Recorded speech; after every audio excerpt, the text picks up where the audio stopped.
नमस्कार, मैं हूं अश्विनी कुमार मिश्र। दिन भर की अहम सुर्खियों को समेटकर हम हाजिर हैं इस विशेष बुलेटिन में। सबसे पहले नजर डालते हैं दिन भर की सुर्खियों पर। प्रधानमंत्री नरेंद्र मोदी ने दिल्ली में विश्व धरोहर समिति के 46वें सत्र का किया शुभारंभ। 150 से अधिक देशों से आए 2000 से अधिक प्रतिनिधियों को किया संबोधित। भारतीय सांस्कृतिक धरोहर के संरक्षण और विकास से जुड़े प्रयासों का किया खास जिक्र।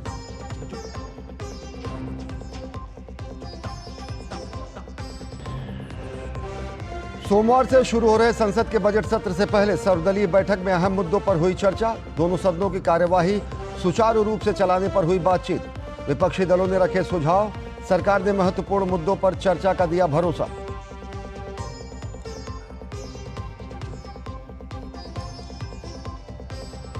पुणे में अमित शाह का इंडी अघाड़ी गठबंधन पर करारा प्रहार। शरद पवार को बताया भ्रष्टाचार का सरगना तो उद्धव ठाकरे को करार दिया औरंगजेब फैंस क्लब का नेता। राहुल गांधी पर पराजय के बावजूद अहंकार का लगाया आरोप।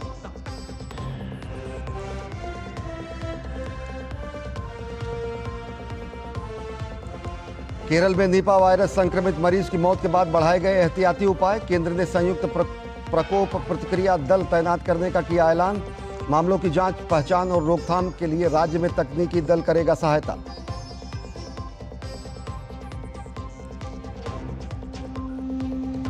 बांग्लादेश में आरक्षण के खिलाफ आक्रोश के बीच सुप्रीम कोर्ट का बड़ा फैसला। अधिकतर सरकारी नौकरियों में आरक्षण समाप्त करने का दिया आदेश। योग्यता के आधार पर भरे जाएंगे 93% पद। स्वतंत्रता सेनानियों के परिजनों को मिलेगा सिर्फ 5% आरक्षण।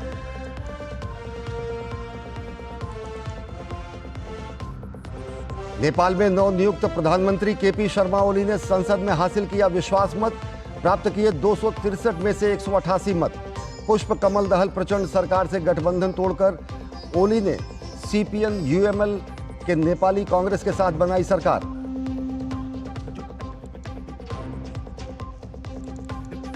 कल सावन के पहले सोमवार के साथ शुरू होगी कांवड़ यात्रा। उत्तर प्रदेश और उत्तराखंड सरकारों ने कांवड़ियों की सुरक्षा के लिए उठाए सभी महत्वपूर्ण कदम। आस्था से सराबोर हैं बाबा भोले के भक्त।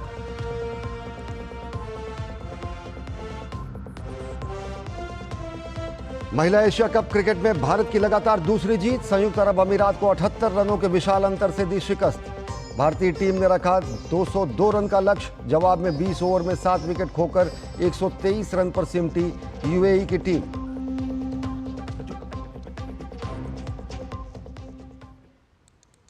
और अब देखते हैं खबरों को विस्तार से। प्रधानमंत्री नरेंद्र मोदी ने नई दिल्ली के भारत मंडपम में विश्व धरोहर समिति के 46वें सत्र का शुभारंभ किया। पहली बार भारत की मेजबानी में हो रही इस बैठक में 150 से अधिक देशों के 2000 से अधिक प्रतिनिधि हिस्सा ले रहे हैं। 31 जुलाई तक जारी रहने वाले इस आयोजन में महत्वपूर्ण मुद्दों पर मंथन हो रहा है। प्रधानमंत्री ने अपने संबोधन में भारत की विशाल विरासत का जिक्र किया। प्रधानमंत्री ने कहा कि भारत इतना प्राचीन है कि यहाँ वर्तमान का हर बिंदु किसी न किसी गौरवशाली अतीत की गाथा कहता है। बीते 10 वर्षों में भारत ने एक और आधुनिक विकास के नए आयाम छुए हैं। वहीं विरासत पर गर्व का संकल्प भी लिया है। हमने विरासत के संरक्षण के लिए अभूतपूर्व कदम उठाए हैं। काशी में विश्वनाथ कॉरिडोर हो, अयोध्या में राम मंदिर का निर्माण हो, प्राचीन नालंदा विश्वविद्यालय का आधुनिक कैंपस बनाना हो, देश के कोने कोने में ऐसे अनेकों काम हो रहे हैं। विरासत को लेकर भारत के इस संकल्प में पूरी मानवता की सेवा का भाव जुड़ा है। भारत की संस्कृति स्वयं की नहीं, वयम की बात करती है। प्रधानमंत्री नरेंद्र मोदी ने कहा कि भारत का इतिहास और भारत की सभ्यता सामान्य इतिहास बोध से कहीं ज्यादा प्राचीन है। प्रधानमंत्री ने कहा कि भारत की विरासत महज इतिहास भर नहीं है, बल्कि भारत की विरासत विज्ञान भी है। भारत का इतिहास और भारतीय सभ्यता ये सामान्य इतिहास बोध से कहीं ज्यादा प्राचीन और व्यापक है। इसलिए जैसे जैसे नए तथ्य सामने आ रहे हैं, जैसे जैसे इतिहास का वैज्ञानिक वेरिफिकेशन हो रहा है, हमें अतीत को देखने के नए दृष्टिकोण विकसित करने पड़ रहे हैं। यहां मौजूद वर्ल्ड एक्सपर्ट्स को उत्तर प्रदेश के सिनौली में मिले सबूतों के बारे में जरूर जानना चाहिए। सिनौली की फाइंडिंग्स कॉपर एज की हैं, लेकिन ये इंडस वैली सिविलाइजेशन की जगह वैदिक सिविलाइजेशन से मेल खाती है। 2018 में वहां एक 4000 साल पुराना रथ मिला है। वो हॉर्स ड्रिवन था। ये शोध, इन नए तथ्य बताते हैं कि भारत को जानने के लिए अवधारणाओं से मुक्त नई सोच की जरूरत है। प्रधानमंत्री ने भारत के बाहर ऐतिहासिक धरोहरों के संरक्षण के प्रयासों का भी जिक्र किया। उन्होंने यूनेस्को विश्व हेरिटेज केंद्र के लिए $1 मिलियन अनुदान की भी घोषणा की। हम भारतीय विरासत के साथ साथ ग्लोबल साउथ के देशों में भी हेरिटेज संरक्षण के लिए सहयोग दे रहे हैं।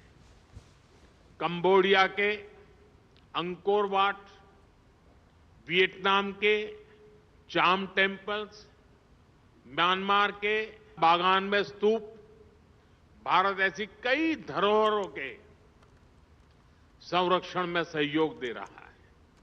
और इसी दिशा में आज मैं एक और अहम घोषणा कर रहा हूं।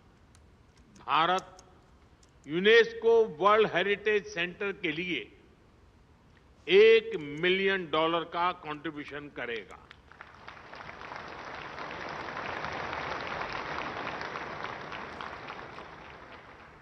ये grant capacity building, technical assistance और वर्ल्ड हेरिटेज साइट्स के कंजर्वेशन में प्रयोग होगी। विशेष रूप से ये पैसा ग्लोबल साउथ के देशों को काम आएगा। यूनेस्को की महासचिव ऑड्रे अजोले ने भी कार्यक्रम को संबोधित किया। उन्होंने वैश्विक सांस्कृतिक धरोहर के संरक्षण की दिशा में भारत के प्रयासों की जमकर सराहना की। When India held the presidency of the G20 last year, leaders called for the first time for culture to be placed at the heart of the post-2030 agenda for sustainable development. And in this way, India has helped culture gain recognition as a global public good, one that should be included in the Pact for the Future to be adopted by the UN this September. It was also under India's presidency and with UNESCO support that the G20 endorsed the Kashi Culture Pathway, which focuses on the fight against illicit trafficking and the restitution of cultural property. इस मौके पर प्रधानमंत्री नरेंद्र मोदी ने एक प्रदर्शनी का भी अवलोकन किया। प्रदर्शनी में विदेशों से लाई गई प्राचीन धरोहरों को रखा गया है। प्रधानमंत्री ने इन सभी कलाकृतियों को देखा और इनके बारे में जानकारी ली।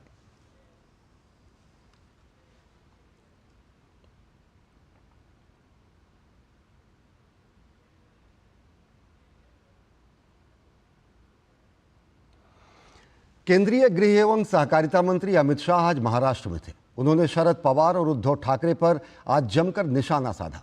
अमित शाह ने विपक्षी नेताओं पर उनकी जन विरोधी नीतियों के लिए घेरा तो भाजपा सरकार द्वारा किए जा रहे विकास कार्यों का भी खाका प्रस्तुत किया। गृह मंत्री अमित शाह ने विपक्ष पर तीखा हमला बोला। पुणे में हुए बीजेपी के महाराष्ट्र अधिवेशन में अमित शाह ने शरद पवार पर निशाना साधते हुए उन्हें भ्रष्टाचार का सरगना बताया। अमित शाह ने कहा कि शरद पवार ने भ्रष्टाचार की संस्थाएं खड़ी कर दी हैं और ऐसे में अब ये सब नहीं चलेगा। अमित शाह ने मराठा आरक्षण पर भी शरद पवार को घेरा और कहा कि उनके समय में ही मराठा आरक्षण को गायब कर दिया गया। और भ्रष्टाचार की बातें कर रहे हैं। भ्रष्टाचार का सबसे बड़ा सरगना भारत की राजनीति में है तो शरद पवार है, इसमें मेरे मन में कोई कंफ्यूजन नहीं। आप क्या आरोप कर रहे हो हम पर?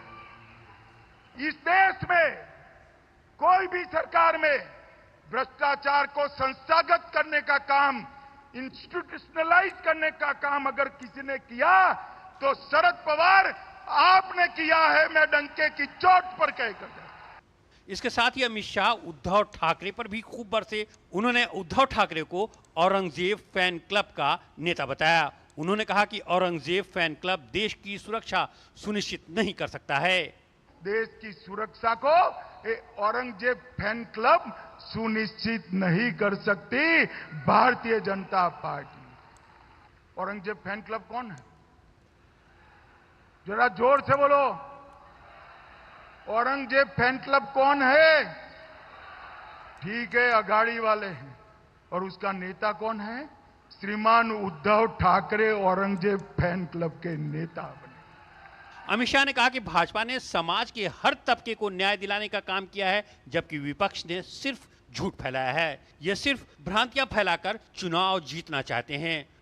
उन्होंने कहा कि यूपीए सरकार में शरद पवार ने दूध का पाउडर आयात करने का फैसला लिया था, लेकिन नरेंद्र मोदी सरकार ने इसे लागू नहीं किया। वो कह रहे हैं दूध का पाउडर इंपोर्ट होगा। कंफ्यूजन में मत आइए। वो सर्कुलर कर कर गए थे, 10 साल में 1 किलो दूध का पाउडर इंपोर्ट नहीं किया है नरेंद्र मोदी सरकार ने, और अगले 5 साल तक 1 ग्राम भी दूध का पाउडर इंपोर्ट नहीं होगा। आज मैं आपके बीच में ये भ्रांति फैलाकर चुनाव जीतना चाहते। अमित शाह के निशाने पर राहुल गांधी भी आए। उन्होंने राहुल गांधी को अहंकारी बताया। अमित शाह ने कहा कि एनडीए को करीब 300 सीटें मिली हैं, लेकिन माहौल ऐसा बनाया गया कि जैसे कांग्रेस चुनाव जीत गई है। अमित शाह ने कहा कि देश में अगले 15 साल तक बीजेपी की सरकार रहेगी। Bureau report, DD news. कल से संसद के बजट सत्र की शुरुआत हो रही है और इससे पहले आज सरकार की ओर से सर्वदलीय बैठक बुलाई गई। बैठक में 44 दलों के 55 नेताओं ने हिस्सा लिया। बैठक में केंद्रीय मंत्री राजनाथ सिंह, जेपी नड्डा सहित अनेक मंत्री मौजूद रहे। बैठक में संसद के सत्र को सुचारू रूप से चलाने पर बातचीत हुई। विपक्षी दलों ने इस बैठक में कई सुझाव रखे, तो वहीं एनडीए दलों ने भी अपने अपने राज्यों से जुड़े मुद्दे संसद में रखने की बात कही। मोदी सरकार के तीसरे कार्यकाल का पहला बजट सत्र सोमवार से शुरू हो रहा है। बजट सत्र से ठीक पहले सत्ता पक्ष ने संसद में सर्वदलीय बैठक का आयोजन किया।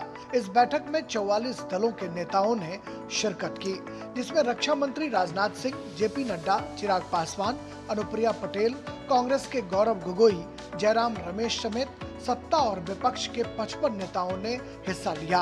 सर्वदलीय बैठक के बाद संसदीय कार्य मंत्री किरण रिजिजू ने मीडिया को बताया कि सत्ता और विपक्ष की तरफ से अनेक सुझाव आए हैं। सदन चलाना सत्ता और विपक्ष दोनों की जिम्मेदारी है। पार्लियामेंट को सुचारू रूप से चलाना ये सरकार में जो है उनका भी जिम्मेदारी है और विपक्ष में जो सदस्य है उनका भी जिम्मेदारी है। हम मिल करके अच्छी तरह से बजट सेशन को चलाएंगे, ऐसा हमारा अपील है। और सबका मेंबर्स का बहुत सारा विषय इन्होंने सजेशन किया है। हम उसका सेंस को समझते हुए राज्यसभा में आदरणीय चेयरमैन और लोकसभा में आदरणीय स्पीकर दोनों से चर्चा करके बिजनेस एडवाइजरी कमेटी के बैठक में हम इसको आगे कैसे ले जाना है आगे चर्चा करेंगे। बैठक में सत्ताधारी एनडीए की सहयोगी दलों ने भी कई सुझाव दिए हैं। वहीं विपक्षी दलों में क्षेत्रीय दलों ने अपने अपने राज्यों से संबंधित मुद्दे उठाए और छोटे दलों को बोलने का ज्यादा मौका दिए जाने की मांग भी की। बजट को लेके मैंने दिल्ली का और पंजाब का इशू भी उठाया। जो छोटी पार्टियां हैं उनके लिए भी मांग की गई है कि भाई कम से कम उनके मेंबर को 7 मिनट 5 मिनट इतना समय जरूर बोलने के लिए दिया जाए। 0 आवर जो हम लोग उठाते हैं उस पर कार्रवाई हो, ये सारे विषय होते हैं। हम किसी भी ब्लॉक या अलायंस के पार्टी नहीं है, अलायंस का कोई मेंबर नहीं है। बीजू जनता दल एक इंडिपेंडेंट पार्टी है। एक स्ट्रांग विपक्षी पार्टी के तहत से बीजू जनता दल फ्लोर पे रहेगी। बजट सत्र सोमवार से शुरू होकर 12 अगस्त तक चलेगा। आम बजट मंगलवार को पेश किया जाएगा। इससे पहले सोमवार को आर्थिक सर्वेक्षण भी पेश होगा। बजट सत्र में सत्ताधारी पार्टी की ये कोशिश होगी कि कई महत्वपूर्ण विधेयकों को पारित कराया जाए। इन विधेयकों में वित्त विधेयक, आपदा प्रबंधन कानून संशोधन विधेयक, बॉयलर्स विधेयक, भारतीय वायुयान विधेयक, कॉफी प्रमोशन एंड डेवलपमेंट विधेयक और रबर प्रमोशन डेवलपमेंट विधेयक के नाम शुमार हैं। सर्वदलीय बैठक में भले ही सत्ता और विपक्ष सदन चलाने को लेकर सुर में सुर मिलाते हों, लेकिन सदन के भीतर विपक्ष की रणनीति अक्सर बदल जाती है, जिससे सदन के नजारे भी बदल जाते हैं। इस बार देखना होगा कि विपक्ष क्या कुछ रुख अख्तियार करता है। मैराथन चली सर्वदलीय बैठक में सत्ताधारी पार्टी की इच्छा शक्ति है कि वो खुले मन से सदन की कार्यवाही चलाना चाहते हैं, लेकिन विपक्षी दलों के कड़े तेवर और सत्ताधारी पार्टी के साझीदार दलों की मांगों की लंबी फहरिस्त को देखते हुए बजट सत्र में हंगामा होने के आसार से इनकार नहीं किया जा सकता। कैमरामैन राजेश शर्मा और अपने सहयोगी शैलेंद्र मिश्र और कमलेश के साथ संसद भवन से मैं राजेश राज, डीडी न्यूज के लिए। खबरें भी और भी हैं, लेकिन वक्त हो चला एक छोटे से ब्रेक का। देखते रहिए डीडी न्यूज। MDH का किचन किंग किचन में हो तो हम सब कुछ बना सकते हैं। बैंगन का भरता, आलू गोभी, भिंडी मसाला और भी बहुत कुछ।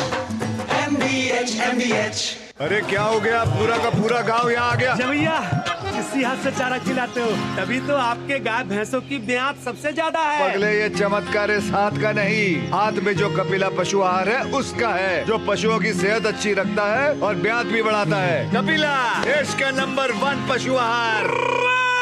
बात जब पीढ़ियों के लिए बनने वाले घर की हो तो जिम्मेदारी बड़ी हो जाती है। गैलेंट समझता है ये जिम्मेदारी। अब डबल M रिब्स के साथ गैलेंट एडवांस TMT रीबार, निर्माण का रियल हीरो। चुटकुला समझ नहीं आया? समझ तो ये नहीं आता कि खेत धान का या खरपतवार का। तो इसमें समझना क्या है दोस्त, ले आओ धान के खरपतवारों का स्पेशलिस्ट ग्रीन लेबल। IIL के ट्रैक्टर ब्रांड का ग्रीन लेबल, धान के खरपतवारों का स्पेशलिस्ट। विकसित भारत के निर्माण में अपना योगदान देने के लिए आपका धन्यवाद। जब आपकी इनकम टैक्स रिटर्न की जानकारी में होगी ईमानदारी, फिर आपके टैक्स रिफंड में नहीं होगी कोई देरी। इसलिए ध्यान रहे, गलत TDS, झूठे खर्चे और कम आमदनी दिखाकर हाई रिस्क रिफंड्स क्लेम करने पर आपके इनकम टैक्स रिफंड क्लेम में देरी हो सकती है। इनकम टैक्स डिपार्टमेंट हर E-फाइल में हुई रिटर्न में दी हुई जानकारी की गहन जाँच करता है और गलत पाए जाने पर रिटर्न फ्लैग हो सकती है। फ्लैग होने पर CPC ITR से रिवाइज रिटर्न फाइल करने की सूचना मिलेगी। 10 दिन के भीतर 2 रिमाइंडर्स मिलने के बावजूद रिवाइज रिटर्न फाइल न करने पर रिटर्न प्रोसेसिंग में देरी हो सकती है। अपनी रिटर्न से जुड़े अपडेट्स जानने के लिए E-फाइलिंग पोर्टल पर लॉगिन करें और अपने डैशबोर्ड पर प्रोसेसिंग स्टेटस और पेंडिंग एक्शंस चेक करें। प्रत्येक आयकर दाता एक राष्ट्र निर्माता। गोल्डी छोले मसाले, जहाँ जाए रिश्ते बनाए, जहाँ जाए रिश्ते बनाए, गोल्डी मसाले। और ब्रेक के बाद आप सभी का स्वागत है। अब खबरें बजट से संबंधित।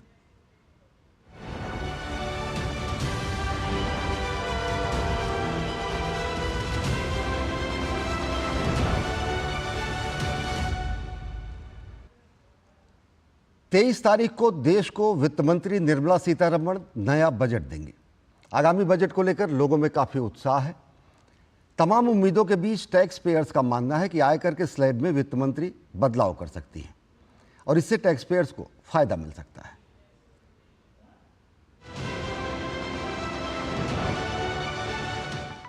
जिस समय वित्त मंत्री निर्मला सीतारमण संसद में बजट पेश कर रही होंगी, उस समय टैक्स पेयर्स की नजरें उनकी तरफ रहेंगी। इस बार टैक्स पेयर्स को बजट से काफी उम्मीदें हैं। माना जा रहा है कि टैक्स पेयर्स को कई तरह की राहत दी जा सकती है। टैक्स छूट से लेकर इनकम टैक्स स्लैब में बदलाव किया जा सकता है। वहीं नई टैक्स व्यवस्था में भी कुछ अतिरिक्त छूट दी जा सकती है। काफी लोगों की मांग है कि इनकम टैक्स की धारा 80C में दी जाने वाली कटौती सीमा बढ़ाई जाए।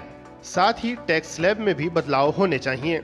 80C के तहत कटौती को बढ़ाने की मांग काफी टैक्स पेयर्स कर रहे हैं। अभी इस धारा के अंतर्गत अधिकतम 1.5 लाख रुपए की कटौती का लाभ उठाया जा सकता है।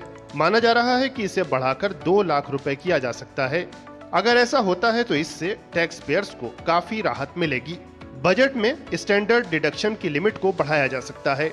नई और पुरानी दोनों तरह की व्यवस्थाओं में बेसिक छूट की लिमिट को बढ़ाया जा सकता है। अभी बेसिक छूट की लिमिट नई व्यवस्था के तहत 3 लाख रुपए और पुरानी व्यवस्था के तहत 2.5 लाख रुपए है। काफी टैक्स पेयर्स को लगता है कि नई टैक्स व्यवस्था में ज्यादा स्लैब हैं, इन्हें कम किया जाना चाहिए। आगामी बजट को लेकर आम लोगों को कर के मोर्चे पर पारदर्शी टैक्स स्ट्रक्चर और टैक्स छूट के विस्तार की भी उम्मीद है। Bureau report, DD news.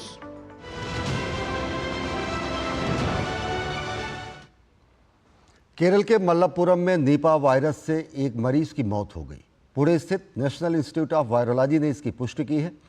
ICMR की टीम केरल पहुंच चुकी है और राज्य सरकार के अनुरोध पर आईसीएमआर ने रोगी प्रबंधन के लिए मोनोक्लोनल एंटीबॉडी भेजी है।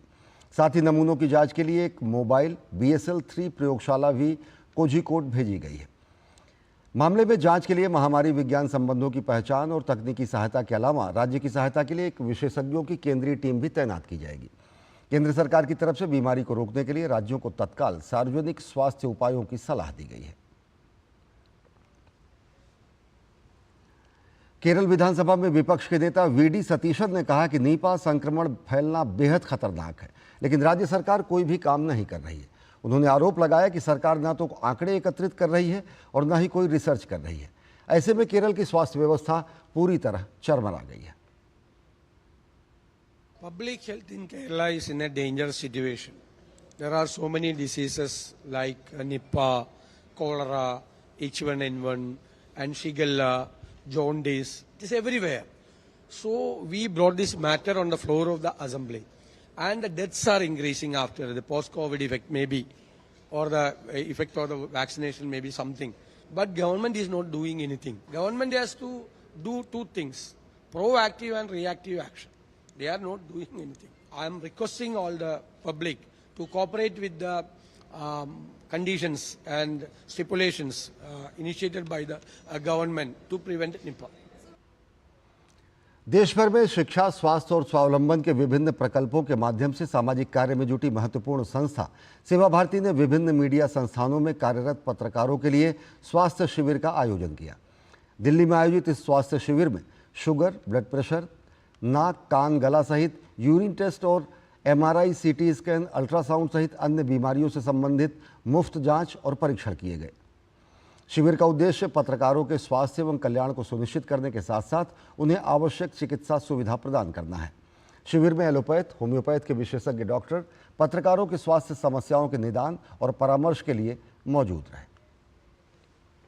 सेवा भारती ने सारे टेस्ट एक्सटेंड किए हैं आप लोग सभी के लिए, जिसमें ब्लड टेस्ट भी है, रूटीन भी है, CT भी कर रहे हैं, MRI भी हो रही है। कुछ बंधु ऐसे आए थे आपके पत्रकार बंधु जिनको MRI की भी जरूरत थी, उनका भी MRI भी हो गया, एक्सरे भी हो गया, सारे तरह के ब्लड टेस्ट हो रहे हैं, स्क्रीनिंग टेस्ट सारे हो रहे हैं। तो ये हम आपके माध्यम से रद्दर कहिए कि सेवा भारती को धन्यवाद देना चाहते हैं कि आप लोगों के लिए एक अच्छा सा प्रकल्प बनाया और सारे टेस्ट उन्होंने फ्री किया है और इसमें मेडिकल कंसल्टेशन भी फ्री है। और खबरें अभी और भी है, लेकिन वक्त हो चला एक छोटे से ब्रेक का। देखते रहिए DD न्यूज। बढ़िया है, क्यों है? प्राकृतिक हल्दी, मिर्ची, धनिया नहीं, मिर्ची, धनिया, हल्दी, MDH। मिठाई तो हमारे जमाने में होती थी। हाँ तो जाइए ना अपने जमाने में। रोमांस तो हमारे जमाने में होता था। पेमेंट भी उसी जमाने का है। अरे भैया डिजिटल पेमेंट करना सीखे नए जमाने में। इजी, सेफ एंड फास्ट है।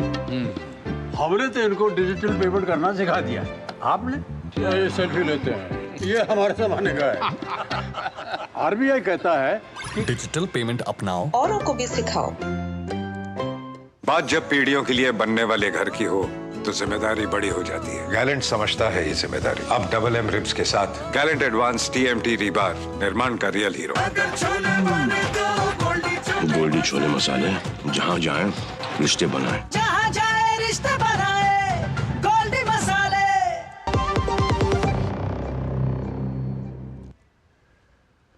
प्रधानमंत्री नरेंद्र मोदी के नेतृत्व में भारत विकास के साथ साथ सांस्कृतिक विरासत के अनेक उपायों पर ध्यान दे रहा है और सांस्कृतिक विरासत के संरक्षण पर भी विशेष ध्यान दे रहा है। विरासत भी, विकास भी, इस संदेश का असर आज साफ देखा जा सकता है। पूरी दुनिया भारत की महान विरासत से रूबरू होने के लिए उमड़ रही है।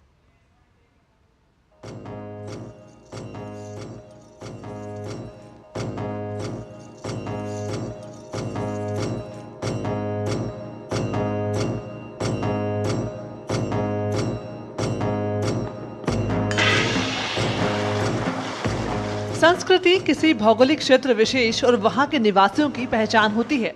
संस्कृति के नष्ट होने के साथ साथ उस क्षेत्र और वहां की सभ्यता का भी अस्तित्व समाप्त हो जाता है। इसलिए सांस्कृतिक विरासतों का संरक्षण बहुत महत्वपूर्ण हो जाता है। इसी तथ्य को ध्यान में रखकर सरकार ने विकास के साथ साथ विरासतों के संरक्षण को अपनी प्राथमिकता में रखा है। आज देश जहां विभिन्न क्षेत्रों में तेज गति से विकास कर रहा है, वहीं हमारी सांस्कृतिक विरासतों को संरक्षित भी किया जा रहा है। प्रधानमंत्री नरेंद्र मोदी ने राष्ट्रीय और अंतर्राष्ट्रीय स्तर पर भारतीय ज्ञान प्रणालियों, परंपराओं और सांस्कृतिक लोकाचार की रक्षा और संवर्धन को बहुत महत्व दिया है।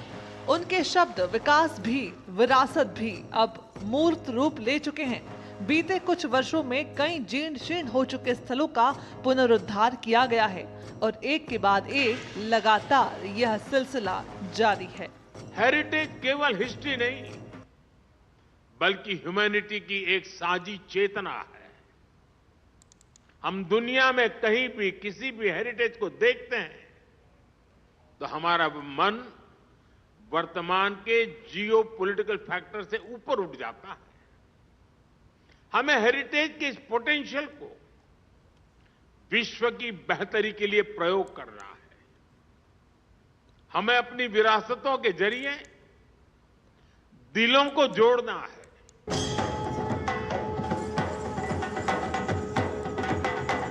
भारत अपने वैभव और विरासत के लिए पूरी दुनिया में जाना जाता है। वर्तमान में देश में यूनेस्को विश्व धरोहरों की संख्या 42 हो गई है, जिन्हें सांस्कृतिक, प्राकृतिक और मिश्रित विरासत की श्रेणी में रखा गया है।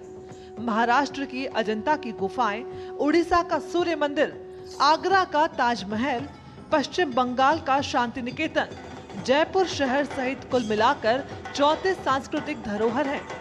वहीं पश्चिम बंगाल का सुंदरवन राष्ट्रीय उद्यान, हिमाचल प्रदेश का ग्रेट हिमालयन नेशनल पार्क और असम का कांजीरंगा राष्ट्रीय उद्यान सहित 7 प्राकृतिक धरोहर की श्रेणी में है। सिक्किम का कंचनजंगा राष्ट्रीय उद्यान मिश्रित विरासत की श्रेणी में है। अपनी धरोहरों और संस्कृति के प्रति प्रधानमंत्री नरेंद्र मोदी की सजगता का एक बड़ा उदाहरण यह भी है कि पिछले 10 सालों में 12 स्थलों को विश्व धरोहर में शामिल किया गया है। बीते कुछ वर्षों में देश की सांस्कृतिक विरासत को बढ़ावा देने और संरक्षित करने के लिए कई महत्वपूर्ण कदम उठाए गए हैं। 10 वर्षों में 12 स्थलों को विश्व धरोहर सूची में शामिल किया जाना हमारी सांस्कृतिक विरासतों के संरक्षण को लेकर मोदी सरकार की प्रतिबद्धता को दर्शाता है। यहाँ आने वाले पर्यटकों की संख्या में लगातार वृद्धि से न सिर्फ पर्यटन व्यवसाय से जुड़े लोगों की आय में वृद्धि हुई है, बल्कि वैश्विक मंच पर हमारी सांस्कृतिक परंपराओं और वैभवशाली विरासत की चमक भी साफ देखी जा रही है।